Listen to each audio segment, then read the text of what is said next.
আপনি কি জানেন বছরের সব সোমবার একরকম নয়, কিন্তু শ্রাবণ মাসের সোমবারকে কেন স্বয়ং শিব অর্থাৎ মহাদেবের সবচেয়ে প্রিয় দিন বলা হয়?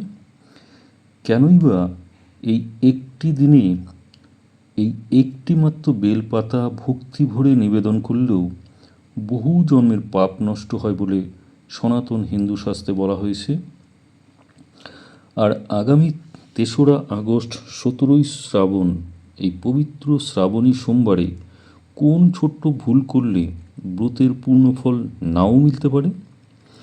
আজকের এই ভিডিওতে জানব সোমবারের মাহাত্ম্য, বিশেষ নিয়ম, করণীয় এবং অকরণীয়, একটি সুন্দর পৌরাণিক কাহিনী এবং এমন কয়েকটি বিষয় যা হয়তো অনেকেই জানেন না।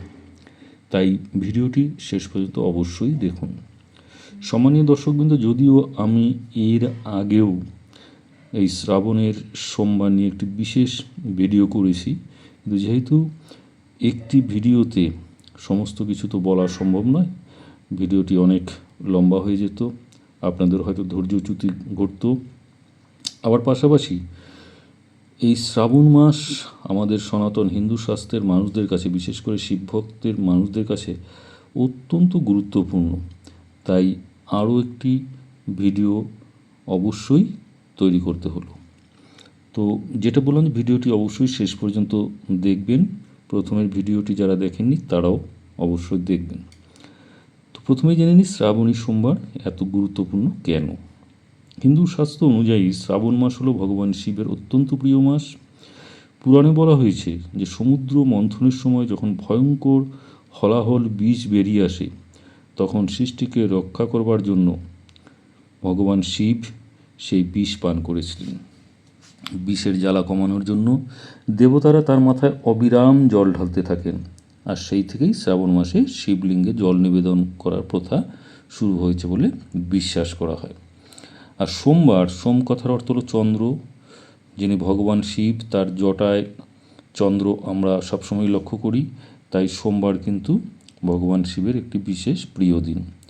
যখন শ্রাবণ মাস এবং সোমবার একসঙ্গে আসে, তখন কিন্তু স্বাভাবিকভাবেই এই দিনের আধ্যাত্মিক মাহাত্ম্য আরও বহুগুণে বৃদ্ধি পায়। এবার একটি সুন্দর পৌরাণিক কাহিনীও রয়েছে। এর আগের ভিডিওতে আমি বলেছি, তাও যারা শোনেননি তাদের জন্য অবশ্যই বলছি যে দেবী পার্বতী মহাদেবকে স্বামীরূপে লাভ করবার জন্য বহু বছর ধরে শ্রাবণ মাসের সোমবার ব্রত পালন করেছিলেন। তার কঠোর তপস্যা, উপবাস এবং অটল ভক্তিতে সন্তুষ্ট হয়ে ভগবান শিব তাকে স্ত্রী হিসাবে গ্রহণ করেছিলেন। সেই কারণে কিন্তু আমরা দেখি যে আজও বহু অবিবাহিত নারী তাদের যোগ্য স্বামীর কামনায় এবং বিবাহিত মহিলারা সংসারের সুখ, স্বামীর দীর্ঘায়ু এবং পরিবারের মঙ্গল কামনায় তথা সন্তানের মঙ্গল কামনায় আজও কিন্তু শ্রাবণী সোমবার ব্রত অত্যন্ত নিষ্ঠা ভরে পালন করে থাকেন। তো মনে রাখবেন, এই ব্রত কিন্তু শুধু নারীদের জন্য নয়, পুরুষ নারী যে কেউ নিষ্ঠার সঙ্গে পালন করলে ভগবানের অর্থাৎ ভগবান শিব অর্থাৎ মহাদেবের আশীর্বাদ কিন্তু লাভ করতে পারেন। এবার আসুন এই দিনে কীভাবে পুজো করবেন। খুবই সাধারণ নিয়ম, কারণ ভগবান শিব তিনি কিন্তু আচারে নয় বিচারে তিনি বিশ্বাস করেন। অর্থাৎ মন যদি আপনার পবিত্র থাকে তাহলে কিন্তু নিয়মটা বড় কথা নয়। তো সকালেই স্বাভাবিকভাবে যতটা সম্ভব তাড়াতাড়ি স্নান করে পরিষ্কার সাদা পোশাক পারলে পরুন। শিবলিঙ্গে গঙ্গা জল বা পরিষ্কার জল দিন, কাঁচা দুধ দিন, সামর্থ্য অনুযায়ী। বেলপাতা 3টি, খুব নিখুঁত বেলপাতা থাকলে সবচেয়ে ভালো হয়, না পেলে যেটা পাবেন সেটাই দেবেন। আর কী করবেন, মনে মনে ক্ষমা প্রার্থনা করে নেবেন ভগবান শিবের কাছে।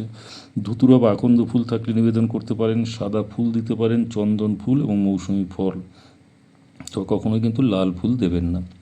এরপর অন্তত 108 বার ওং নমঃ শিবায় পঞ্চাক্ষরী মন্ত্র জপ করুন। যদি সময় কম থাকে তাহলে মন থেকে অন্তত 11 বারও কিন্তু জপ করতে পারবেন। আবারও বলছি, মনে রাখবেন ভক্তি কিন্তু সবচেয়ে বড় উপাচার। কী কী করবেন না এই দিনে, যেমন অহেতুক রাগ, ঝগড়া বা কটু কথা বলবেন না, মিথ্যা কথা বলবেন না, কাউকে অপমান বা কষ্ট দেওয়া থেকে বিরত থাকুন। শিবলিঙ্গে কিন্তু কোনো মতেই তুলসী পাতা নিবেদন করবেন না, কারণ তুলসী ভগবান বিষ্ণুর অত্যন্ত প্রিয়, কিন্তু শিব পূজায় কিন্তু তুলসী ব্যবহার করা হয় না। শিব পূজায় আপনারা সকলেই জানেন যে বেল পাতা কিন্তু ব্যবহার করতে হয়, যেটা আমি আগেই বলেছি।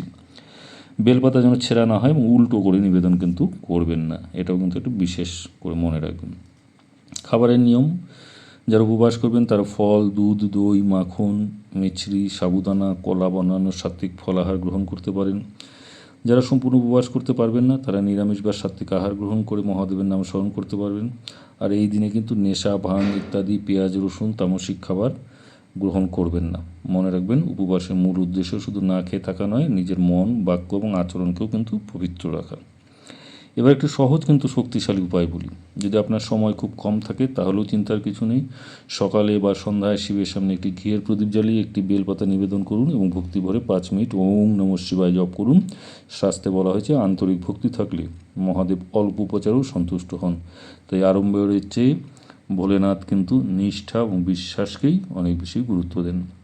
তো বন্ধুরা, আগামী 3রা আগস্ট, যেটা বললাম 17ই শ্রাবণ, এই পবিত্র শ্রাবণী সোমবারে যদি সম্ভব হয় অন্তত একবার ভগবান শিবের নাম স্মরণ করুন। মনে রাখবেন, মহাদেবকে বলা হয় ভোলানাথ। তিনি খুব সহজেই কিন্তু ভক্তের প্রতি আন্তরিকতায় সন্তুষ্ট হন। তাই বড় আয়োজন না থাকলেও ভক্তি যেন কখনো কম না হয়।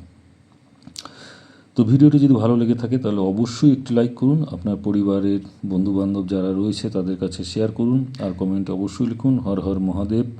তো মহাদেবের কৃপা আপনার এবং আপনার পরিবারের উপর সর্বদা বজায় থাকুক, এই কামনা করে আজকের মতো এখানেই বিদায় নিচ্ছি। নমস্কার।